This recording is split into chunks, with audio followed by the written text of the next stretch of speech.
right, welcome everyone. We're Semblance of Sanity. I'm Caleb. I'm Jacob. And we're here for Nekomonogatari, episode 4. Okay. Yeah. So, we had some amazing conversations and realizations last episode. Quite a few. Specifically with Araragi and also Hanakawa, Yeah. conversations and whatnot. Yeah. But also Araragi kind of realizing his own feelings towards Hanakawa. What they were, mean, what they weren't, what they mean. What they'll compel him to do, and what he feels must be done. Right.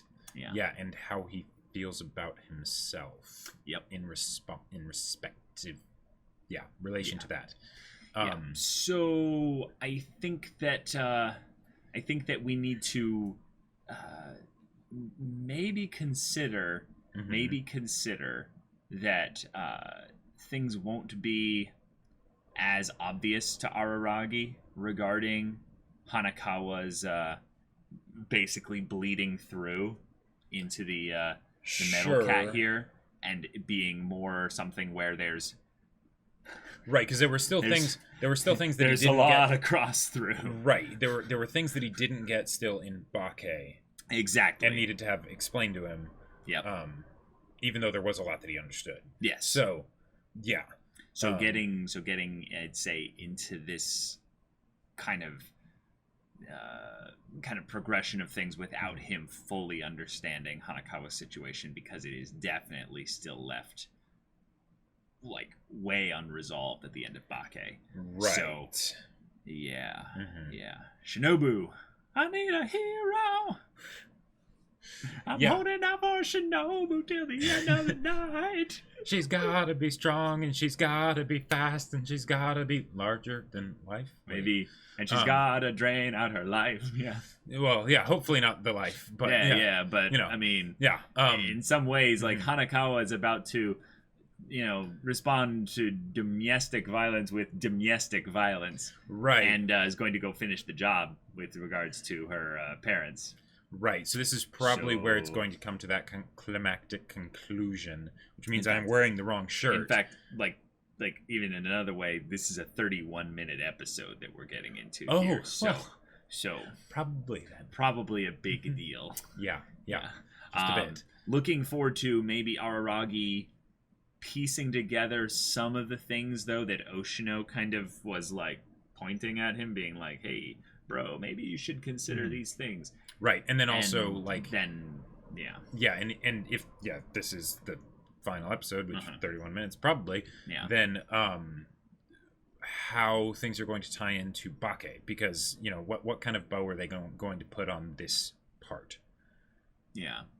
I would say it'd be more or less something resolving Araragi's feelings for Hanakawa. Probably, yeah. And then Hanakawa resolving, at the very least, some of her internal stress. Right, because Araragi's kind of talked about his feelings and coming to realize what they are, but resolving them. Well, yeah, I think he's aware, because he had that whole conversation with himself. He does feel the sacrificial love for her, but is that something of where he definitely loves her in a way that would be something that he loves all parts of her, or he just loves his view of her, basically. Right. But given that he kind of encountered her in the metal cat here, then I would say that maybe more or less broken, but right, it might be, but there's a lot that can happen here, especially given that we're in a 31-minute episode. So yes. Y'all, without further ado, let's get into it. All right, everyone, we're going to be starting the episode in 5, 4, 3, 2, 1, now. Okay.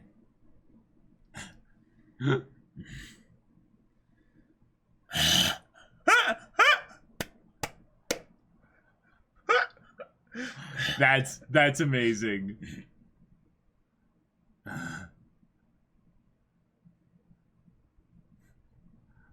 She's like, you have the nerve. Yep. After what you put me through. This is probably the last time we're hearing this opening.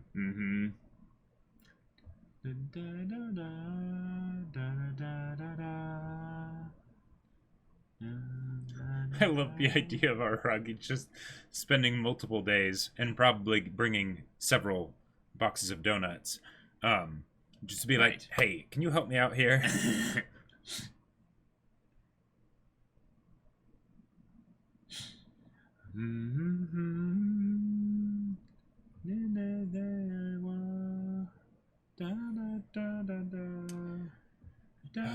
For some reason, that picture specifically of Hanekawa with the guitar, like just at the train station, just feels so sad. Like the idea that basically she has no place to call home, so now she's just gonna of nomad around to somewhere else, right? Yeah.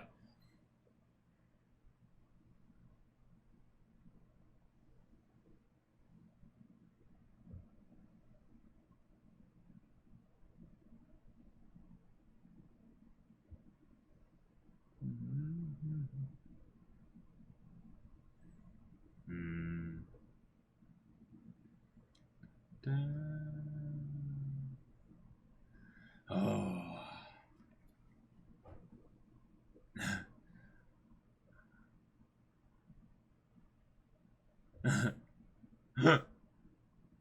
Wow. This is dramatic music too. This is awesome. Oh, wait. Oh, wow. She's actually bringing out a sword? The blade, yeah. Hot under blade. Wow. Holy crap. That is stupid long.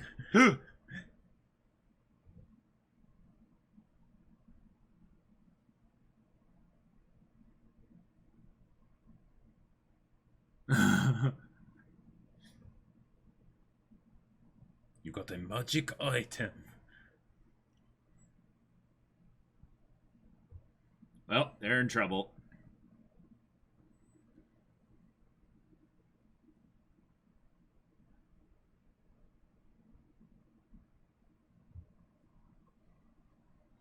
Ooh, what is that?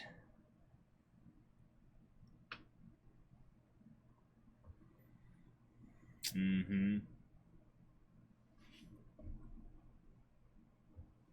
Whoa.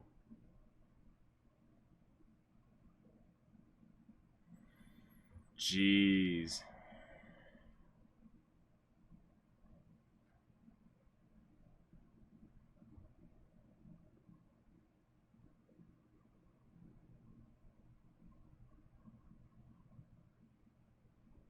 What the heck? Wow.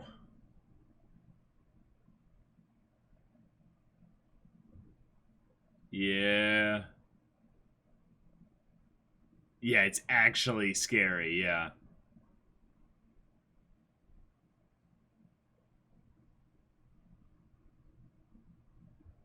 Yeah. Oh, we're getting into this? Oh. Oh, and we have our point of view. A third party can't tell who's right. Wow. Wow.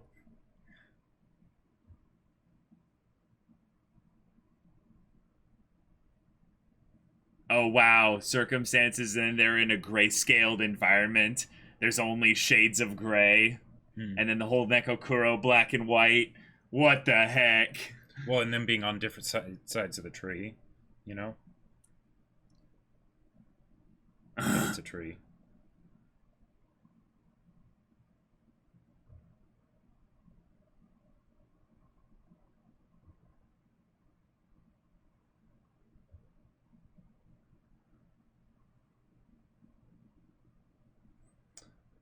Whoa. Damn.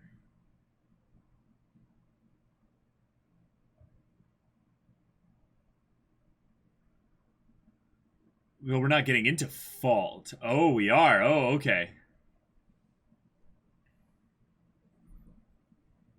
Whoa. Whoa, whoa, whoa, whoa.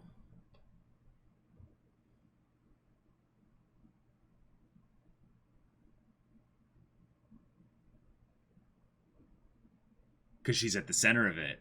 Whoa.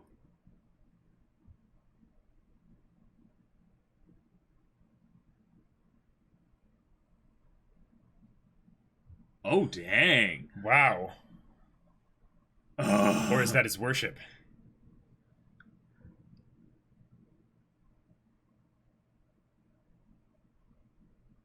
This isn't like him. That's true. Yeah, he's caring way too much. Mm-hmm.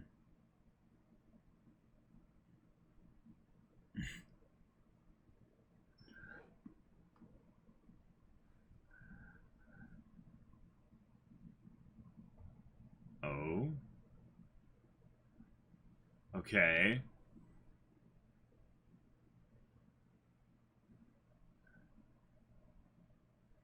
Okay. But this isn't going to work because we know how it ends.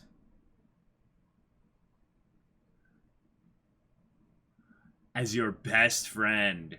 Oh. Because he doesn't really have many friends. Well, no, it's just that Aragi's also not listening to him, so he needs to remind him. But... Okay.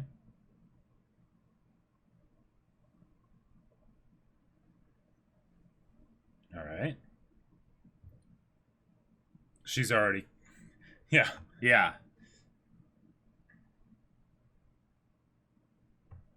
Because she knows everything. Well, she knows everything.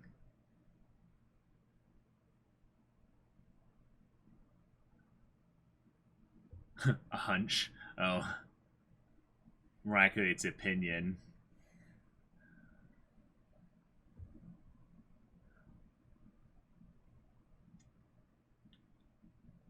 Right.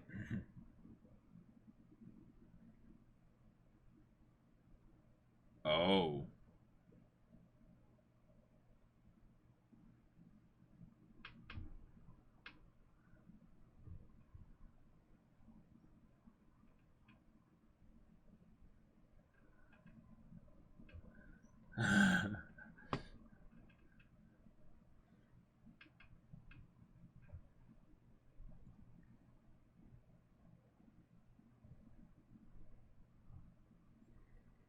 Wait for her to come back for the parents.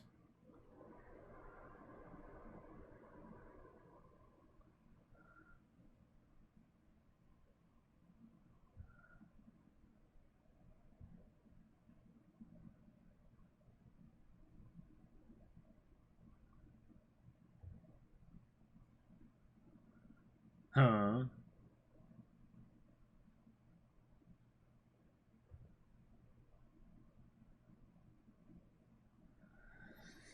Yeah, Okay. it's not his style.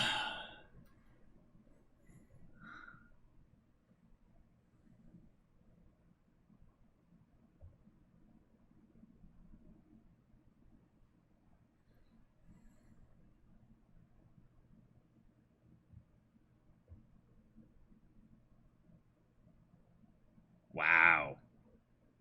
That was quick. Yeah.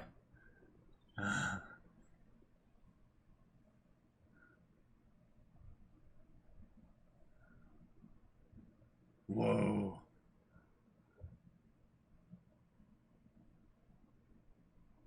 Oh, wow. Wow. Yeah.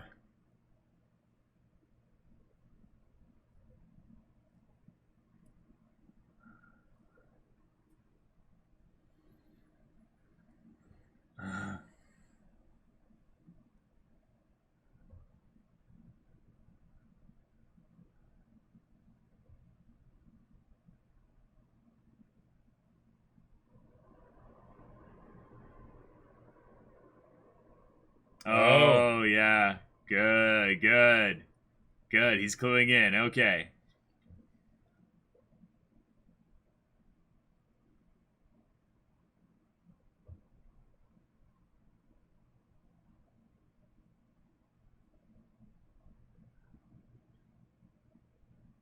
Wow.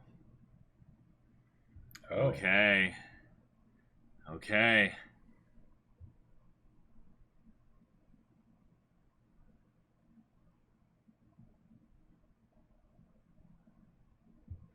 Oh, good. Hmm.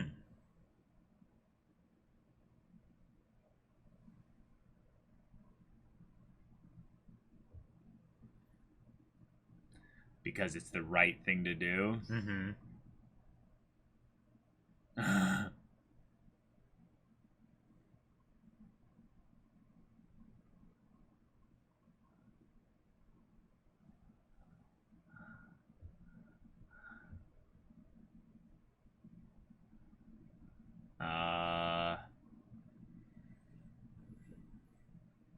She looks more embarrassed, if anything.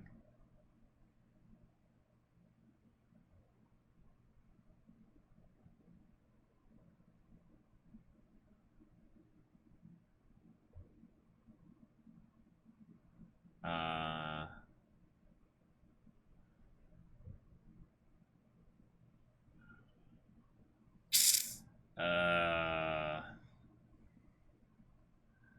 oh. Wow. No wonder the stress in Bake. Yeah.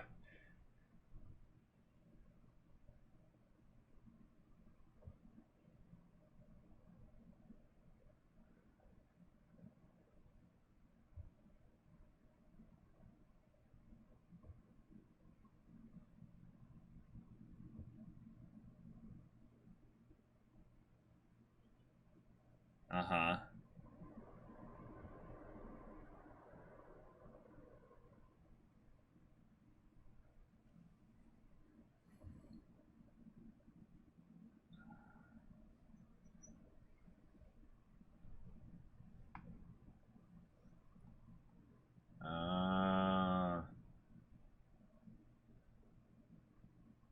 Oh.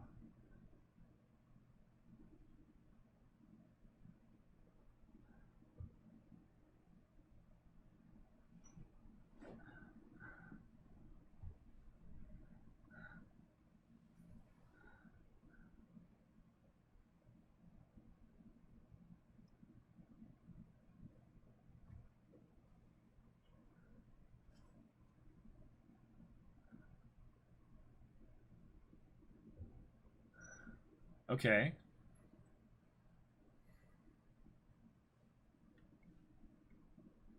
Um.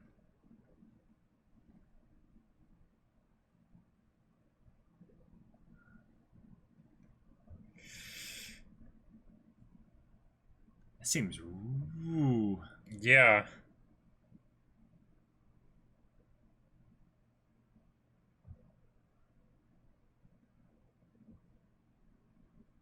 So what's the game here? Because there's usually, because this is too straightforward for Araragi. I feel like.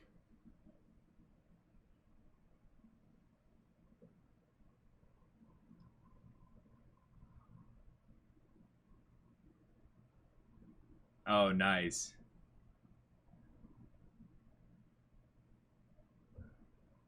See, there's a lot of truth in what he's saying, but like.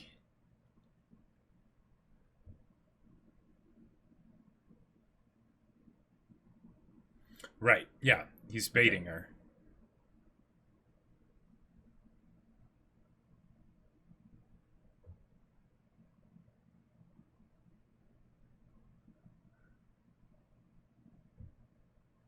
Wow.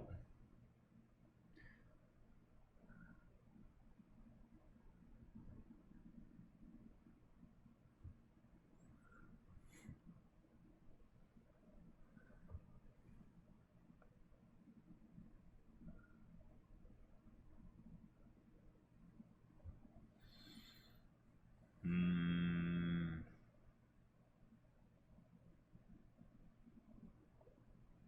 Now, by doing this, he can be prompting her to basically solve her own problems because he won't, you know. But Oh, here it is. mm-hmm.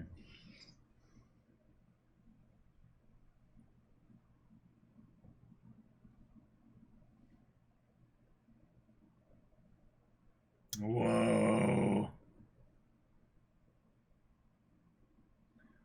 Oh.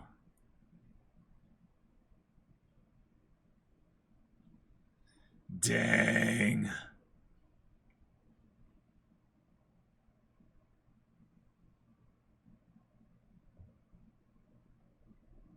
Whoa.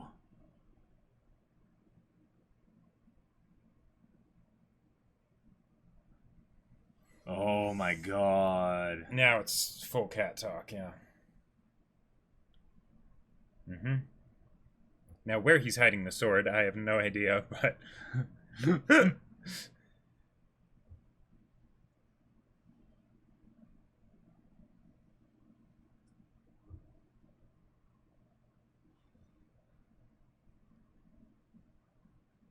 Wow.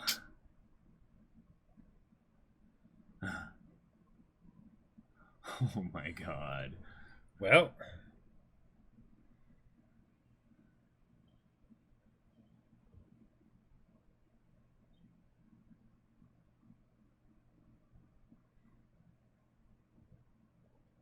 Wait, was the sword in him? So then when she carved through him, she cut herself on the blade or something? Yeah. Wow. Yeah. Wow.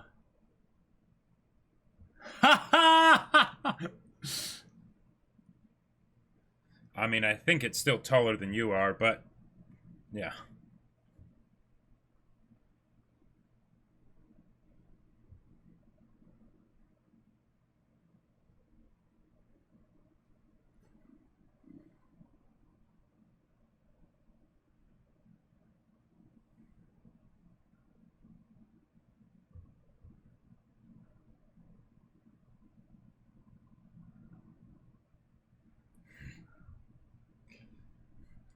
I love how his head is also kind of pasted. Yeah.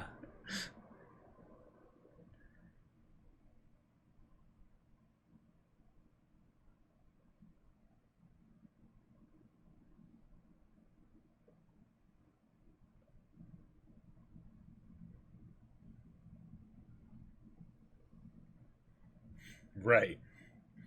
But she didn't know about it.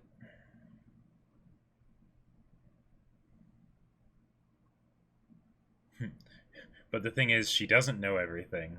Right. Yeah.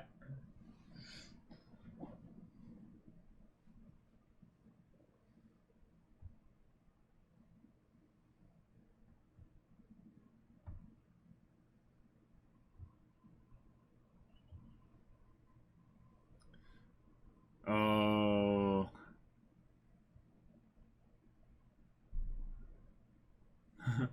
Oh. Oh, Aragi.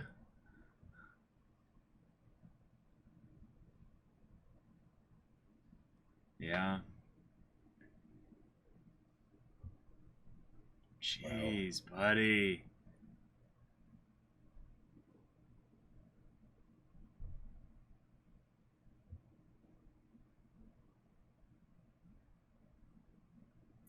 Nice. Mm-hmm. Mm-hmm. Yeah. She has to do it herself, yeah. Oh. Mm. Huh.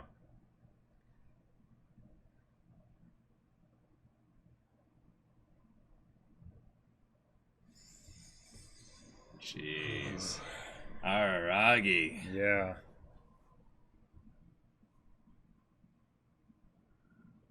Oh.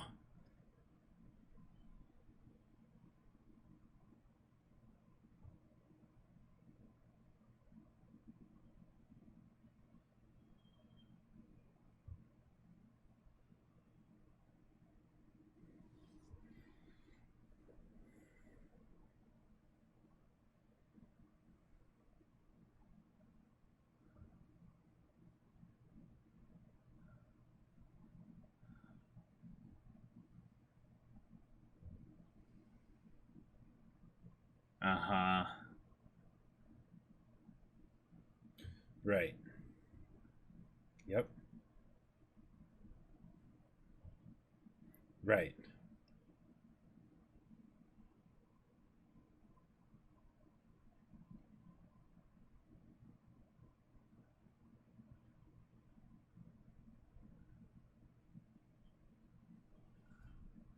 Whoa. Guess who's here? Yep.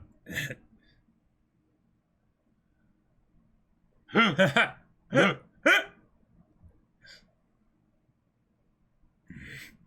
ha!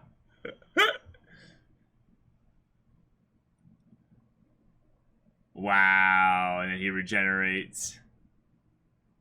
Yep, yep, yep.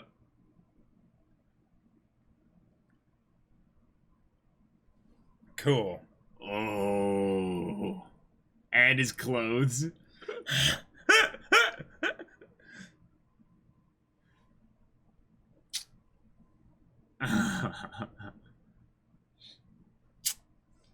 Yeah. Oh, that was so good. That was great. I'll show you the way to use it. Oh boy. Wait. Okay, I thought. Yeah.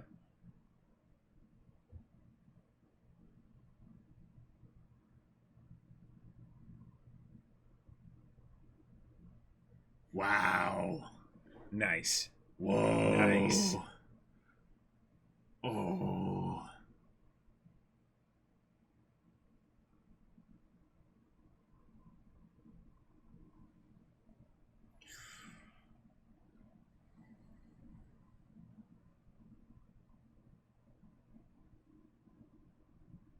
Mm.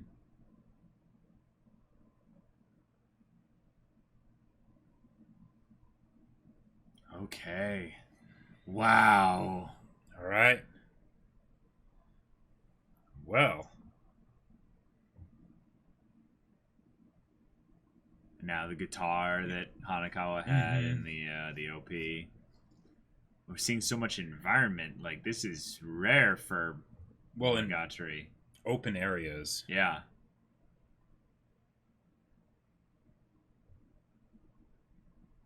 This track is kind of unsettling, though. Like, it's happy, but it's not, you know? Well, it could be showcasing just that the situation with Hanakawa is not resolved, you know?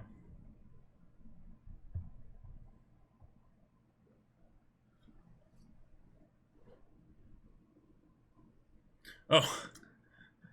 So that's where the helmet came from. I was wondering.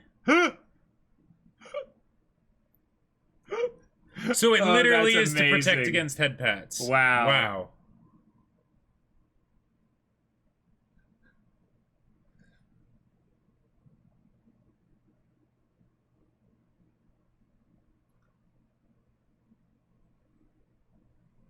Whoa.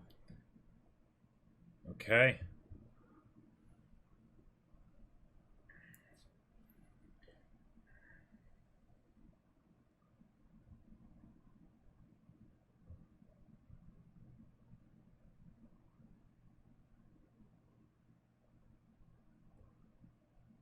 Wow.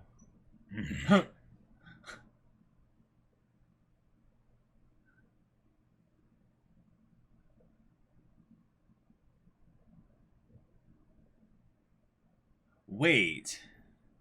Well, yeah. Yeah.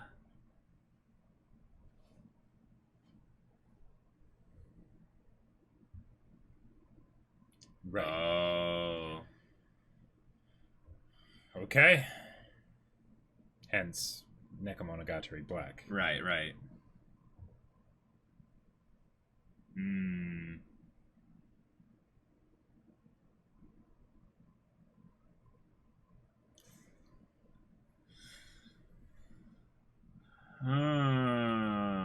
This is true.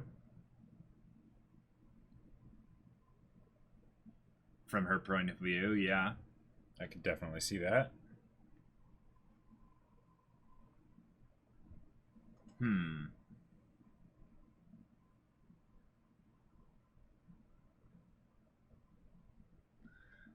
Cool. Huh!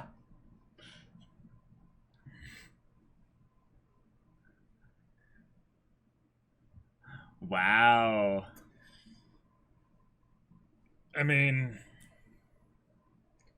you think he's joking.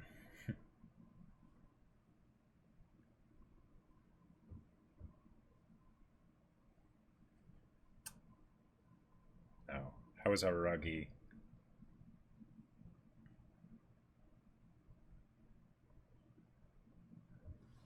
Mm-hmm.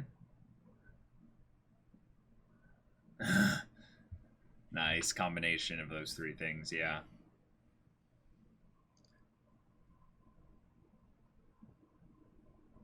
Yeah. Mm-hmm. Yeah, what about them? Yeah. They're important.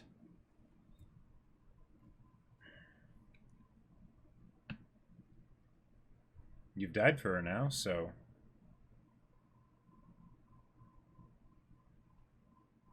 Okay. Where's the but? Or where's the clarification?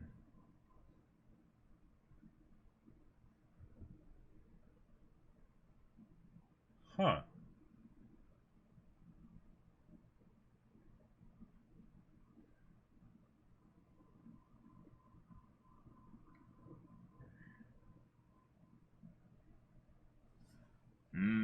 Right. There it is. It's true. Yeah. Mm-hmm. Yep.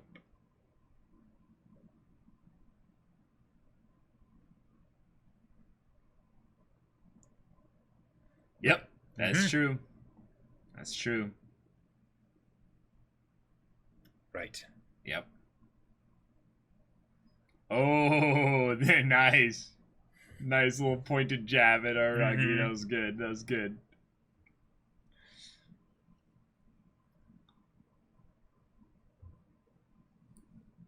Oh, that spot, yeah.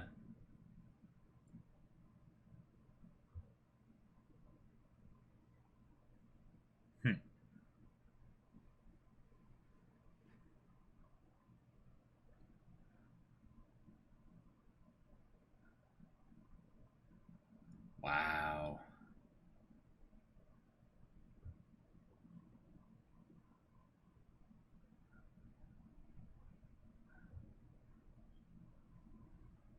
Wow.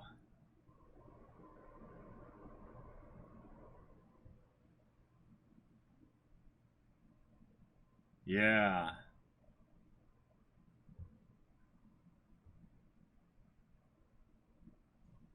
Cool.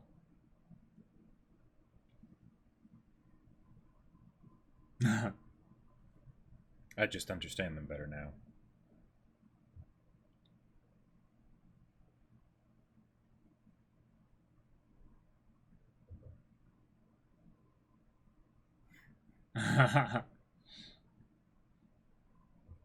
And something I was fell wondering into if you. we were going to see her at the end. Cool. Yeah. Cool. Okay. Wrapped. Awesome. Full circle. Came like all the way back around. Yeah. Had Araragi resolving, talking about his feelings for basically the entire last bit of the episode there. Which was great. Which is primarily the most important thing. Oh, yeah. Because while Oshino talks about, how Hanakawa's feelings are, very important, or in some ways more important with regards to, helping, the situation get better and stuff. Araragi growing here is what's really important, though. Because that's, I'd say, the biggest thing about what's happened in every section of Monogatari so far is that Araragi has grown a lot. Right. Yeah, exactly. And in a lot of ways, his situation, his problem, if you will, hasn't been fully resolved, but he progressively heals, he progressively gets a little bit better. Because,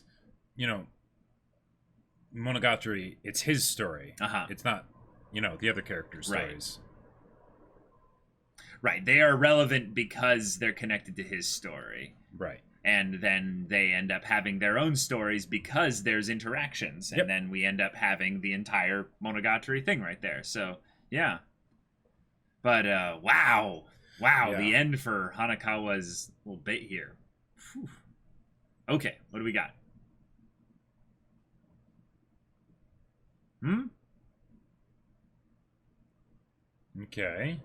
Okay. Black Araragi.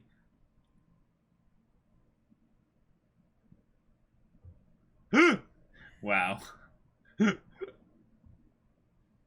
Tsubasa Tiger, episode 1. Okay. Whoa. There we have it. Yeah. Okay. That was a good finale. So that was a really good finale. Oh yeah, definitely. Yeah. I think we can break the episode down into about 4 parts, I would say. Because you've got the conversation with Oshino at the beginning. And Araragi. Yeah. Right. And then you've got the confrontation. And then you've got with Araragi, right? Yes. And then there's basically Shinobu showing up and being awesome and that whole thing getting fixed there, but then the post of how does Araragi feel now? Right. Now I think the main thing to take away from this is that based on what we know in Bake, this is just another example of Hanakawa shoving it back down until more stress would come up to reawaken the cat. Mm-hmm. Yeah. And in some ways, Araragi having his desire to die for her more than the desire to save her shows in some way how much he's grown, in that he realizes he can't help her. Like he can't actually save her. He can just basically have her just right. He can just basically give her all the time he has, and then hope that that's enough for her to be able to save herself. Right. Hope that that's something that adds as a net positive. Yeah. Basically, have himself be a positive circumstance rather than a negative one. I thought you were talking about the fact that he actually wanted to end up dead. Well, that's its own mess of things. Because the thing is, he was planning on that. He didn't know that Shinobu was going to save him. He didn't try and convince her to be like, "Hey, I'm going to do this thing and then come save me." Yeah. He actually was planning to die right there. Yep. So first little prologue thing is we have the whole bit of him getting the heart span blade, which is hilarious because span with regards to length and then sort of stupidly long, and then it's twice the size of Shinobu. It's 3 times or something. It's just ridiculously huge and stuff like that. But the whole part of Oshino talking about how everything went down with Hanakawa getting hit. Yes, and it being something that genuinely creeps him out because she's got something that is an aberration that has nothing to do with this whole metal cat thing. Aberration, yeah. Yes. In that, like, and I love this because it's basically taking the whole idea of the sort of perfect cinnamon roll, anime character, and flipping it on its head, because it's like, okay, if you actually had someone that was like that, it would be insufferable. Well, they would be insufferable. They would also be downright unsettling, right? It wouldn't just be that they would that they would piss you off because it's like, why are you so perfect? Come on, you're making me look bad all the time, right? There would be this idea of that's not natural, right? That is an aberration of some kind. Fake. It's right. Well, yeah. And it's such a good fake that it's indistinguishable from the real thing, which makes it even creepier. And then the whole idea of the way they got into like perspectives and things like that.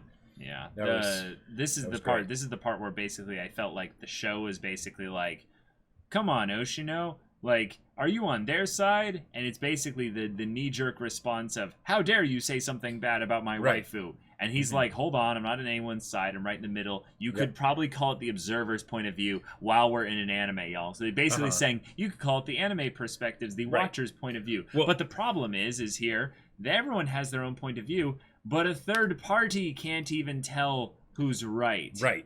Meaning that we, even as the third party involved in this whole thing here, we can't tell who's right. And given that we know that Oshino loves to balance things out, and the fact that we have the symbol, or the shadow of the tree, right, and Koyomi, but then also them being on opposite sides, and the branches, and about on top of branches of the tree, the shadow changes over the course of the scene. But it's almost like scales.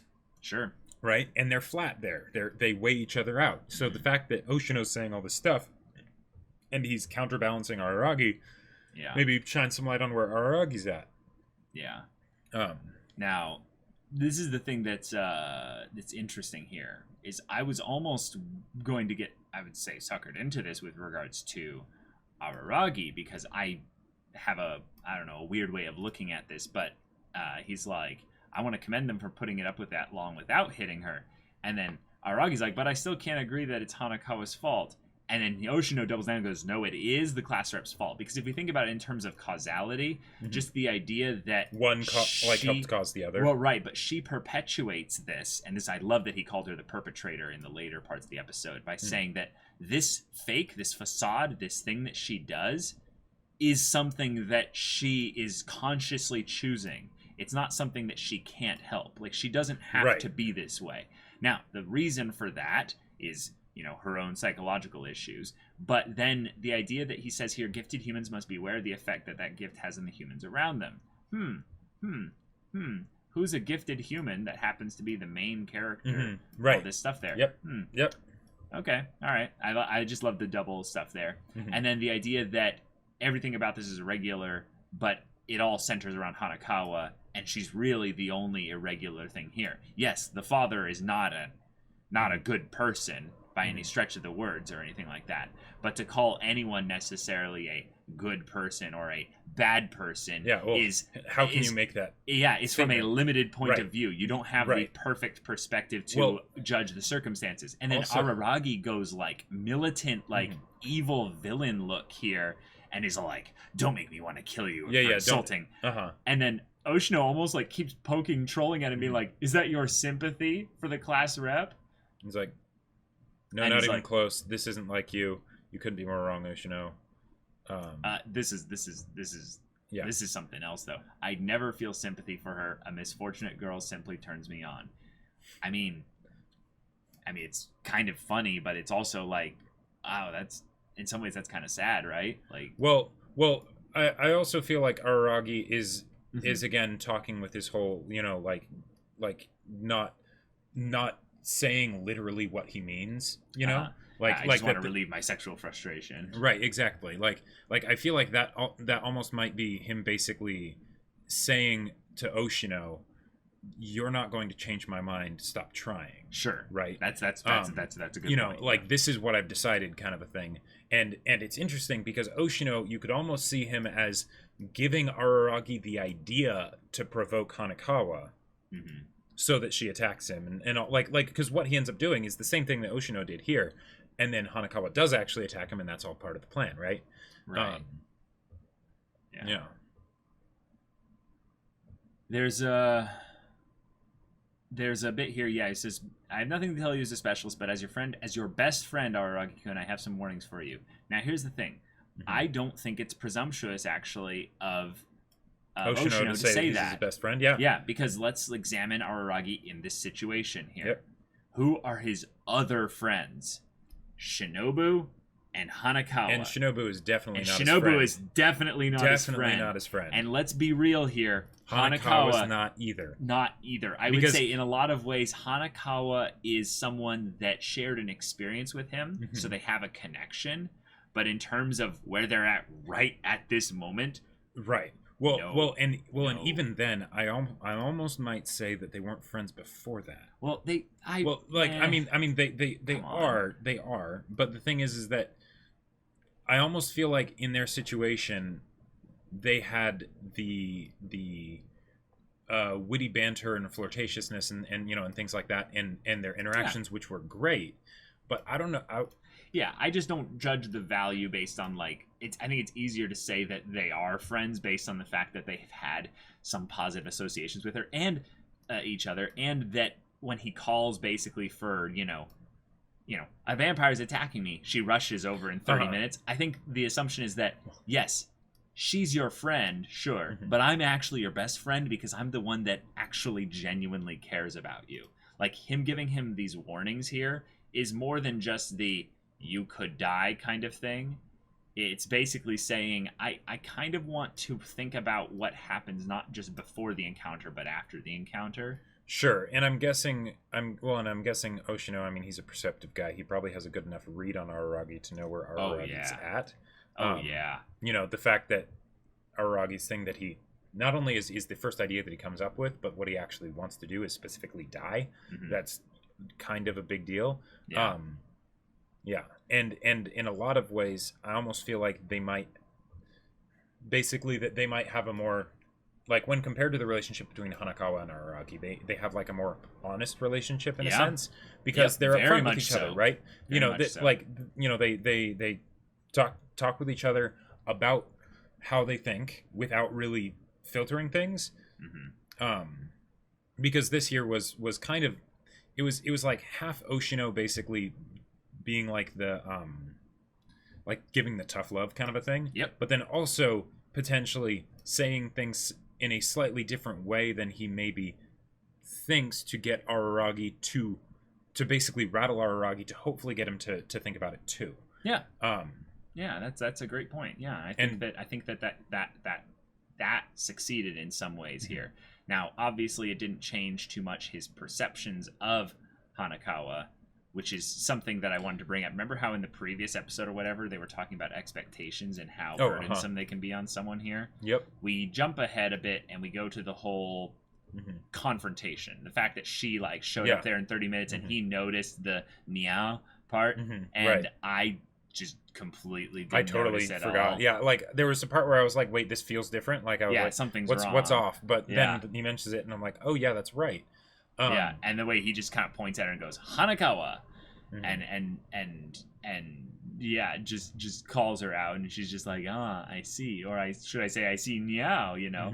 They're having this whole little bit here, but the way he basically says, you know, I knew from the start, it's like, you know, maybe he did, maybe he actually like had this idea of, But his views, his way of looking at Hanakawa was not able to reconcile that, so he kind of pushed it and shoved it down.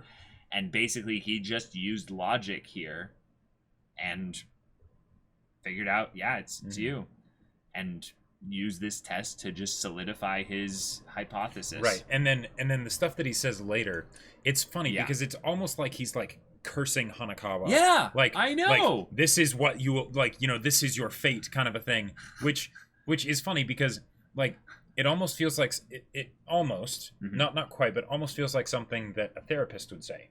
Well, when with basically the really bad therapist. I mean, Araragi, you know, isn't exactly experienced with all this, but basically the trying to get a rise out of someone by basically saying, "Oh, this is what you have to look forward to if things continue as they are." Okay, that's you know, actually a so good that thing way for they a think. therapist So to that, do. well, right. And the thing is, it's very like, speaking from experience, it's very frustrating, right? But it's something that basically causes you to think, okay, maybe I need to change things, because human beings don't like change. Yeah, right? and she mentions that, and she's like, "Ugh, you're the worst. You're giving me a headache." Right. That headache is because she's thinking right there. Right, exactly. Yeah, change is not comfortable. Right. Now, it's also something that helps contribute to the stress probably that she has towards him in Bake. Now, that's also because she likes him. Right. And she doesn't end up remembering this, so who knows if actually, that ends up being a subconscious thing or not. But that's another thing. Maybe she likes him in terms of the attraction, but she also hates him. Sure. Like, yeah,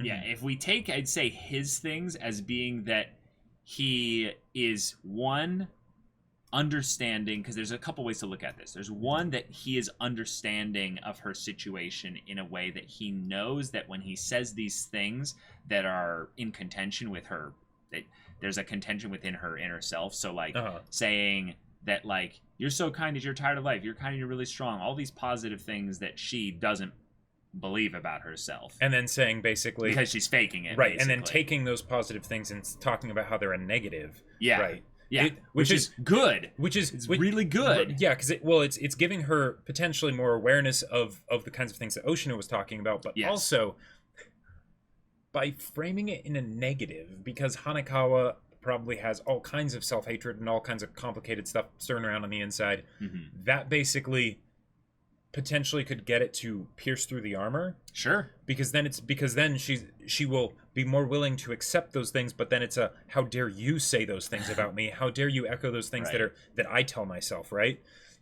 Which of course makes her want to attack him, but then it's also like, wait a minute, no. Hold on. Yeah. He actually does believe that I'm kind. Right. Strong. So, you know. Yeah, so I feel like this is the part which requires the most kind of dissertation analysis on, basically, because there's a couple things that he says that are just fundamentally not true. And they're not true in that they are things that are either intentionally trying to get a rise out of her so that he can basically move things along the way to where she ends up thinking, and he's trying to play therapist here, basically. I feel like that this is an example, though, of where his problem lies, in that he will totally, bring up these really good points, and he'll also bring up these really helpful things here, and a lot of them will be in conflict with what he truly believes about himself. So it's something that maybe that's actually the best thing for him to say in this circumstance to her.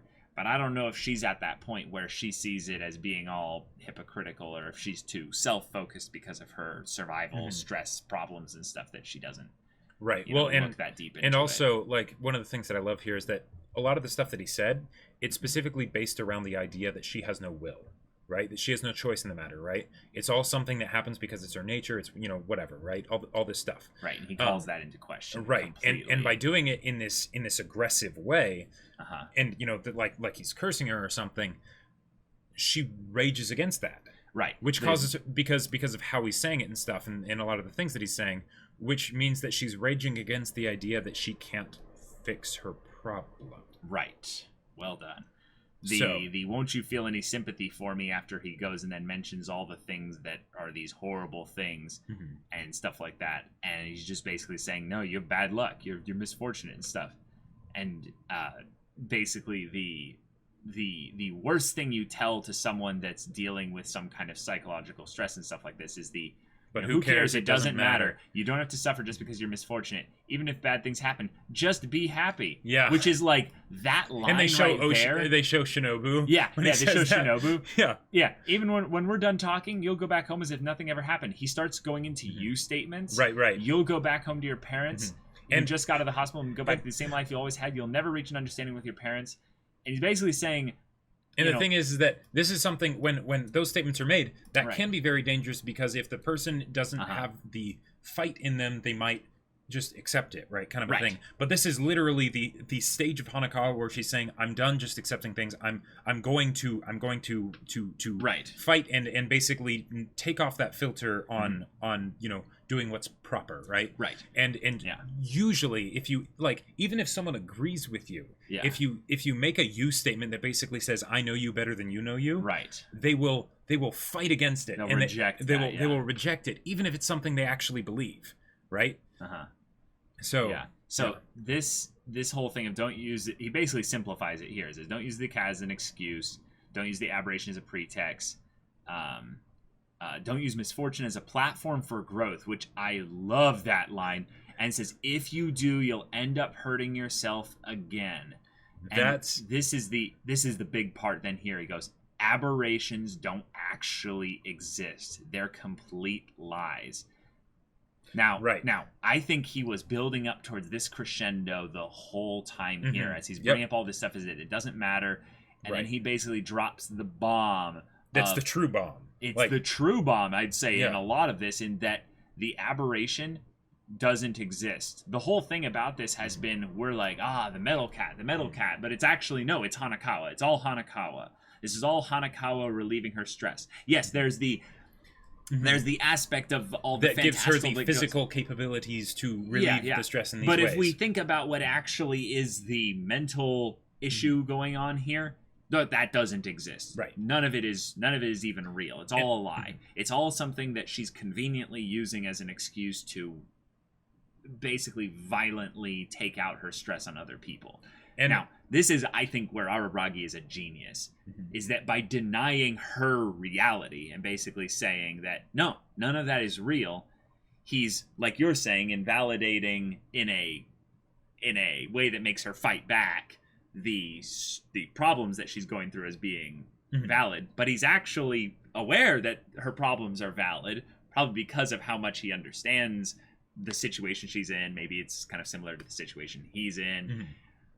And then it leads to her basically just snapping, like, very soon afterwards. And I think that bit there I don't know, I think that's just genius on Araragi's part.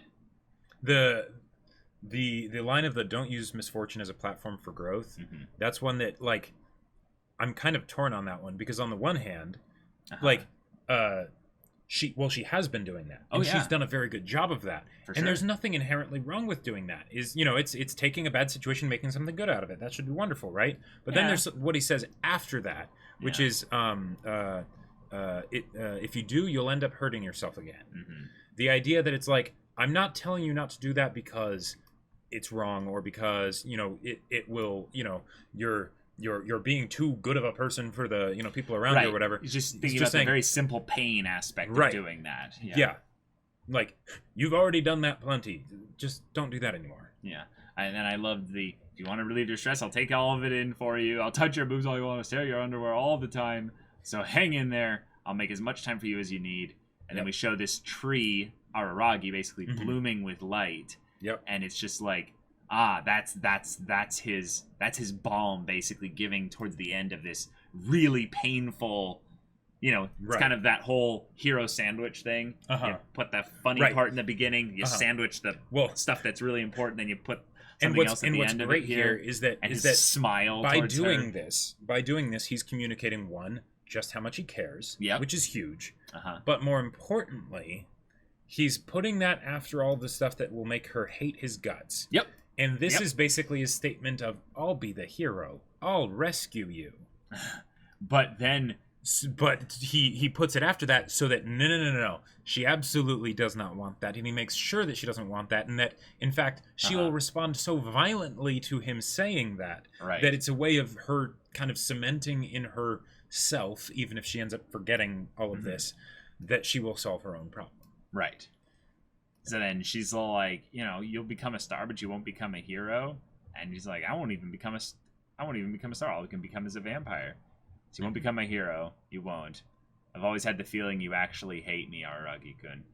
I actually really hate you, Hanakawa. And it's like, I see. I actually really hate you too, Araragi-kun. Which is almost like their confession of love to each other, in a way. In a way, for sure. It shows how much they care, for sure. Right. But it's also, I would say, a really good point of talking about how dishonest their relationship has been all this time. And I would say it's not that it's really as mutual as you'd think. It's actually way more that Hanakawa has been really dishonest to Araragi with regards to, like, you know, the whole situation and stuff here. I would say Araragi's been more dishonest with himself. But that's the thing. He hasn't been dishonest, I would say, as much towards Hanakawa. Whereas Hanakawa has been very dishonest towards Araragi. The dishonesty comes in with all the promises that he made previously that he wasn't able to keep of him, you know, all these promises that end up not being held. But the idea that this being a stress reliever, you know, because it comes after the I'll take in all your stress, and then she basically opens up with a bit of honesty.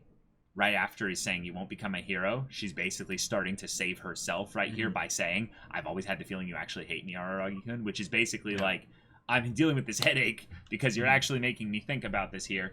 And then instead of saying like, oh, I'm so sorry, he goes, yeah, I actually really hate you too, Hanakawa. And it's basically so good. It's him giving her the option to say it's okay to hate me. Yep. And then do all of this stuff, right? Then basically the internal problems that she has fully manifest, come to the surface here. She snaps back. This is probably the closest we'll get to it being an example of true schizophrenia, because she has this moment where her perspective, if you will, shrinks, dies out as she's saying, die, shattering and breaking into pieces. She's saying die here as it shows as the cat. But then once she finishes at the end, it goes full back into Hanakawa with just regular hair with no glasses, then into perfect Hanakawa. And then it's I should just die. Right. Now, what I love about this then is that the meow stuff goes, you know, full into it. So she's back full into the delusion. All of the stress and everything is right out there in the front. Right. It's basically saying, because with the metal cat, it was the idea of if there's a thing for her to do to relieve stress, then the metal cat's there and it can serve its purpose, right? Right.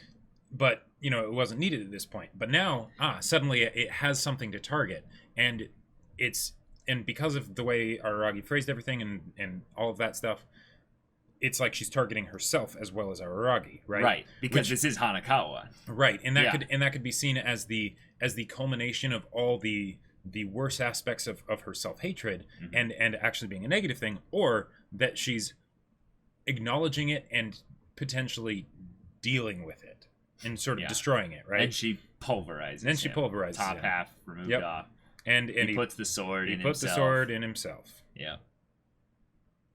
Partially, I would say, kind of re-emphasizing the whole lack of, he really expects to die here, so... Right. Mm-hmm. It's what he actually desperately wants with his whole savior complex thing. Right. Yeah. So we have graphic gore, Araragi is dying.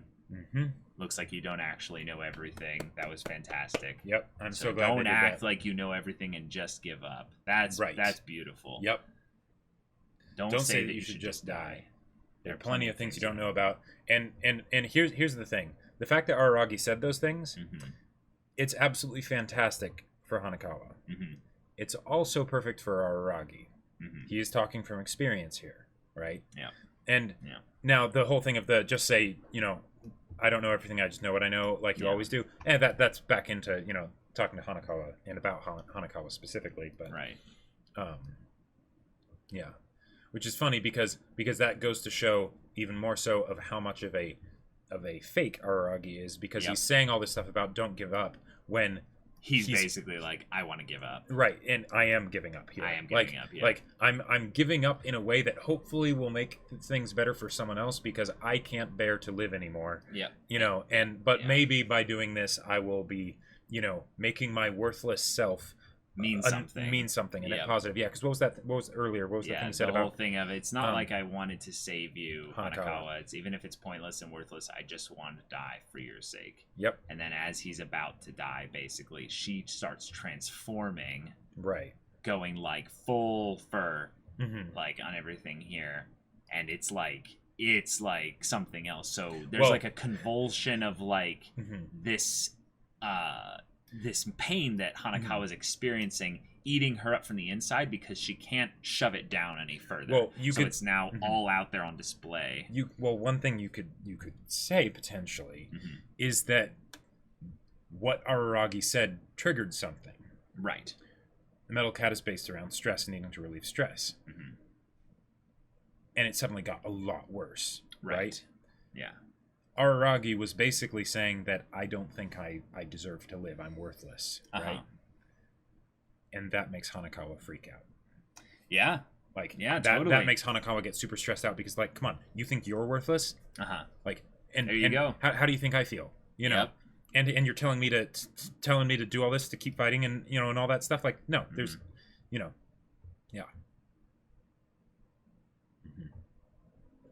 Yeah, and then basically, why are you doing this to Hanakawa? Did this thing that, happened to me when I was attacked by a vampire, lost my humanity? Hanakawa didn't pity or look down on me. She saw me as equal, didn't she, Metal Cat? Yep. And this is the thing of where, like, this is where things I think get a little bit interesting with his choice of pronouns here. Or, I guess it wouldn't be pronouns, but nouns. The way he says Subjects. you. Well, the way he says you here. Oh. Dead by the road or attacked by a vampire, we weren't things to be pitied. We being, you and me. You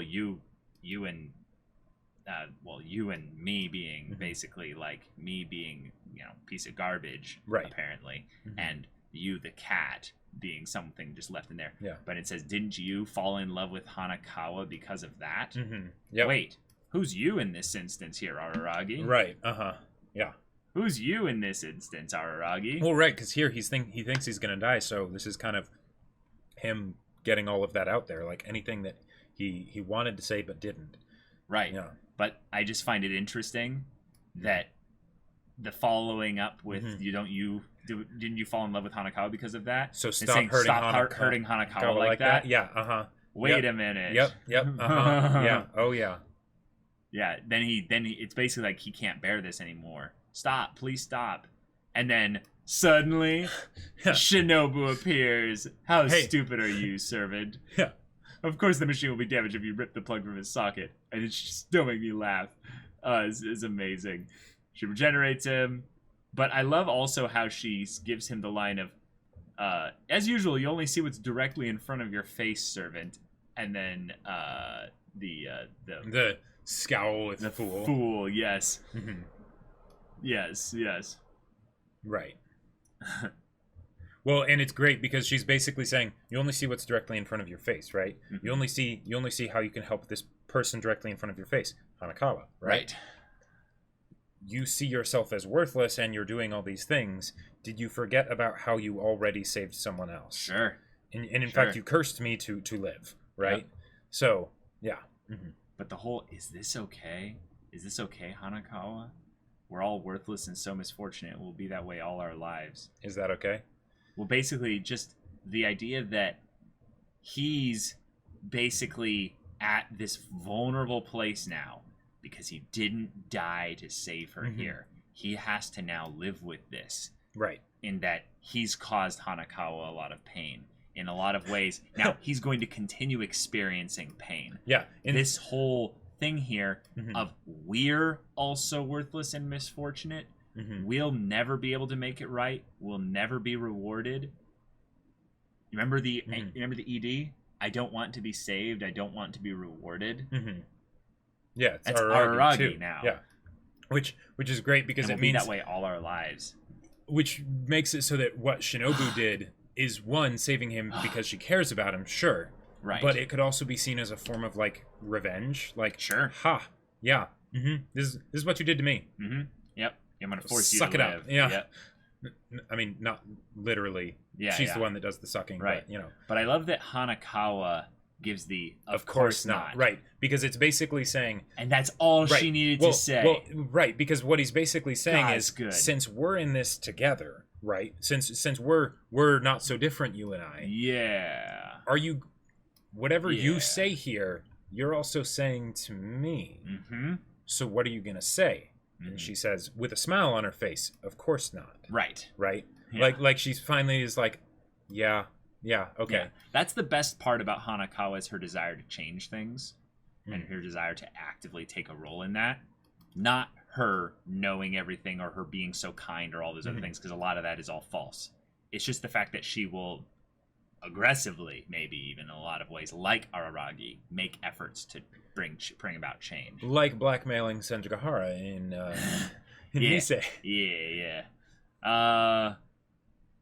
She doesn't remember anything. They have a conversation between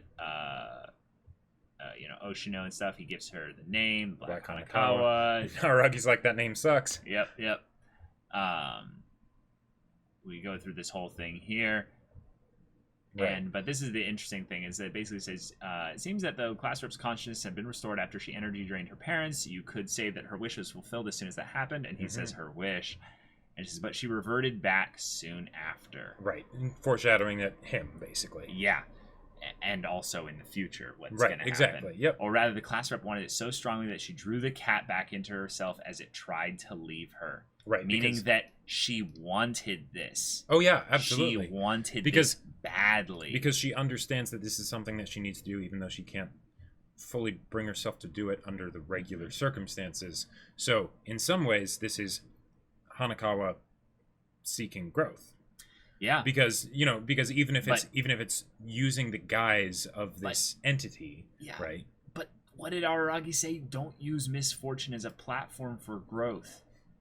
This is her literally growing and in some ways still hurting herself by doing this, to the point where when she comes back out again in Bake, it's basically showing that she didn't solve anything. If anything, it just got worse. Well, the way I see it is that it got better in some ways and worse in others. That basically, if she's here and she wants to get here, right? It would be great if she went in a straight line, but people aren't really like that. So it's sort of like this, which is more realistic, right? But it's more realistic, and the thing is, she's still making progress. She's figuring out her own way to get there. Okay, yeah, right? That's a good point. But it's not going to be a smooth journey. No, it's not. Just like Araragi learning to live now is not going to be a smooth journey. Right, but the idea that the journey in some ways might get even worse before it gets better. Night is darkest just before the dawn, yeah. Yeah, and I'm going to bring up something about that with what the next episode's called. Oh, so the Tsubasa Tiger? Yeah. Mm-hmm. It's probably going to be Hanakawa's arc in the current time. Cats and tigers, you know. Well, there's an insinuation that a cat is kind of small, but a tiger's king of the jungle. There's lion, but yeah. Lions are stereotypically called king of the jungle. Or wait. Yeah. Tigers are lions are in the savannah. Or wait. Well, But yeah, I know what you're saying. Anyways. The jungle, specifically. Well, and also the whole idea of that in Japanese folklore, or there's the idea of the tigers being on par with dragons. Well, right. That's also because Japanese didn't encounter lions really. Well, I know. But the fact that they're specifically saying tiger, that mean that what that makes me think of is that basically the stuff with Hanakawa is going to be coming in full force. Right. Stronger. Full force. Stronger than ever. Right. And nothing will top this. Yeah.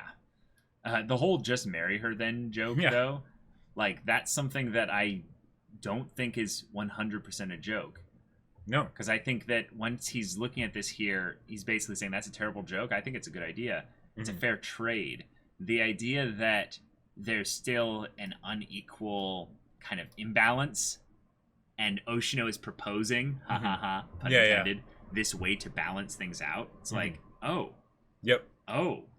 Well, really? And it's also, by saying that, it's kind of a way to force Araragi to come to a definitive conclusion with himself of how he views Hanakawa. Yeah. Because he's basically saying, come on, she likes you, right? You know. And then Araragi can basically process, okay, what is Hanakawa to me? How am I going to think and feel about her, now and moving forward? Yeah. What about her feelings? She's got them. You were drawn to her because she had them, understandably so. But they turned her into a victim, a perpetrator, and even an aberration. Yep. And he basically kind of goes through this thing of like, who cares about my own, my own feelings, I'm not in love with Hanakawa, but then let's keep it that way. Yeah, That's the happiest way to end this. Yeah, I'm not. Which is just more, obvious things of Araragi wanting to think the best about someone and ending up hurting himself just a little bit more in the process, which is something he's okay with. I'm not entirely sure how much of it is not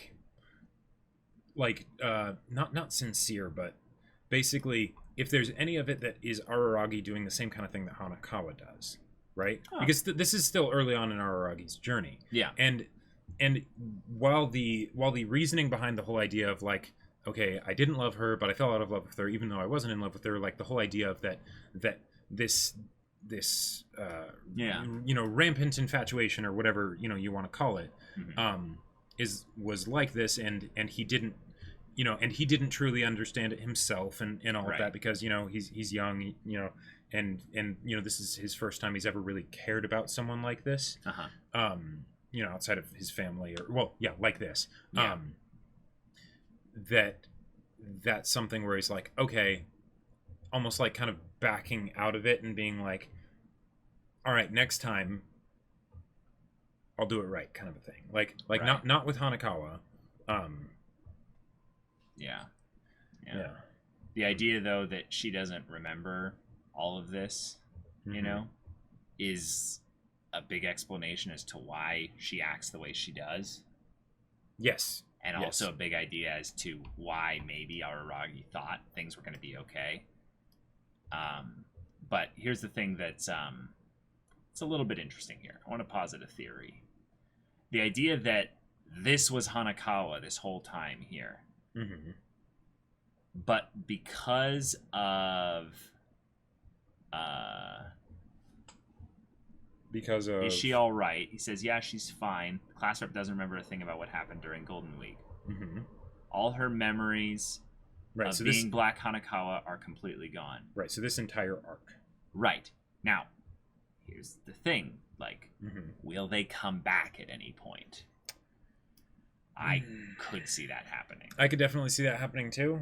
Because if she's going to basically deal with this problem again, and if that's maybe something that we should actually already pick up, in that they kind of do maybe come back in Bake at the end. I'll have to go back and double check, but oh yeah, I think they did. Yeah, just the idea that like this is something that was kind of shunted off for her to solve later. Yeah, I believe they did. I could be wrong, but I think they mentioned in Bake that that at her least memories in some way came back. Yeah, or at the very least that she was aware of what happened in Golden Week, kind of a thing. Okay, yeah, that's just the idea that Oshino, is so certain about that made me think like, oh wait, maybe she was, but I don't know. But yeah, then we have Araragi growing after this whole exchange here, and then he encounters Senjugahara after he climbs the stairs. So great way to end it here. But I feel like the best thing that came out of this arc was us having like a redefined perception on not just Hanakawa but also Araragi mainly. Yeah. In that how much he's growing, but also how much he is burdened by. Right. I feel like how much he projects out to the point where it's something that you really feel for the guy. Like you really feel for the guy as he's trying to do what he can to help people when there's really no way that he can do it. So when he does this to basically sacrifice himself to die here, it's like, God, I hope this guy has a happy ending, because like in a lot of ways it seems to get where he becomes more and more aware of where he needs to grow, but in the same way as we do, right? But then also he becomes more and more aware that in a lot of ways he doesn't really want to be saved, like, or we become aware of how little he wants to be saved. Right. He just rather hope that by saving everyone else he ends up being saved somewhere along the way, right? Or he doesn't, just because he doesn't want to be rewarded. He doesn't want any of that. So and the whole thing of Araragi being depressed and suicidal, I feel like this arc does a much more like obvious job of showcasing that than say like Kizu, for instance, because like with Kizu it's tough because there was the whole thing of him being a vampire and stuff. It was like, for me it was a little bit unclear of like, okay, is this something that's being brought about specifically because he's a vampire and he's wondering like, because he's being brought to his lowest point, or is this something that goes beyond that? Sure. And here we definitely saw that it's something that goes beyond that, in some very overt ways. Right, because there's the added context of this story being sandwiched between other stories as well. Yep. So, yeah. I feel like we also now have the best kind of picture of the full linear story with regards to everything that's been going on thus far. Sure. So, like, I feel kind of caught up, if anything. Like, the idea that this segment of 4 episodes just gave us that kind of, okay. Here's why things weren't resolved with Hanakawa. Here's why things needed to be resolved with Hanakawa, as soon as possible after Kizu. And but also they weren't. Here's also where Araragi grew. And great arc. Yeah. It's probably, I would say, the least impactful one that we've seen thus far in terms of actual like story influence. Like the other 3 seem to have a much better thing of pushing the characters forward, but that's probably just because this one happens out of the order in the timeline. Yeah, it's weird. This one almost feels like the most foundational out of all the arcs that we've gotten so far. Like not like more than Kizu. Yeah. Oh. Because I feel like with Kizu it was like 2 stories. It was the story of Araragi and Hanakawa and all that stuff. And then there was also the story of the vampires, like going at the same time. Sure. Whereas this one was just focused on those things. Okay. Yeah, in that respect, I would say it kind of partners well with Kizu. Yeah. For sure. Yeah, and having rewatched some of the Kizu stuff more recently and stuff, it was helpful to go back and see Araragi's mental state and what it was at the beginning.